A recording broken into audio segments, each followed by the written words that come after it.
All right, let's now bring in Republican strategist Jennifer Stefano and former Democratic New York State Senator David Carlucci. Great to see you both on this Monday afternoon. I saw you nodding, Jennifer, as we were sitting there talking to Chris about those polls. What struck you?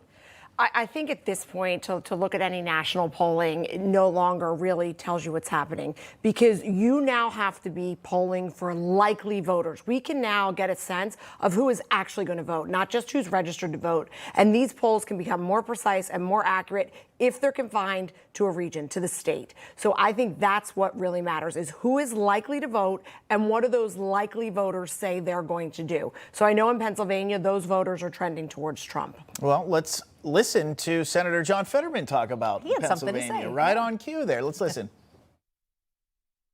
Trump has created a special kind of a hold within the corner, and he's remade the party, and he has a special kind of place in Pennsylvania, and I think that only deepened after that first assassination attempt. David, I think it deepened, but I think for the first time in a long time, all the way back to 2015 when Trump showed up on the national stage, he sympathized and recognized the job loss, drugs pouring into communities, something a major politician hadn't talked about, of the phenomenon that's happening all across the Rust Belt, especially parts of Pennsylvania. And that's why they like him so much. Yeah, well, I think Senator Fetterman's right that I think all Americans were absolutely outraged with the first assassination attempt and the second assassination attempt. And it's disturbing to all of us. And I think we all will sympathize with former President Trump on that situation and say, look, that there is no place for that anywhere. It doesn't matter your ideology. That is absolutely ridiculous. And I can see that sympathy. But And I think Fetterman is right, and you're right, that Donald Trump has done a good job of painting the picture of the problems with the United States. And he's done that for the past, ever since he came down that escalator. He's done a masterful job at articulating the problem and pointing the blame. But I think that's where his masterfulness stops. When he's hit with a problem, he looks to pass it the blame. We saw that with the most latest debate. And I think that's why Kamala Harris has skyrocketed in these polls, and Donald Trump has stayed the same. He's got that loyal base, but he's not picking up anyone new because he's not talking about solving the problems. He's talking about getting people angry, getting them stirred up, getting them passionate, maybe to vote for him. But I think that has its ceiling, and we're seeing that play out in these polls. Interesting.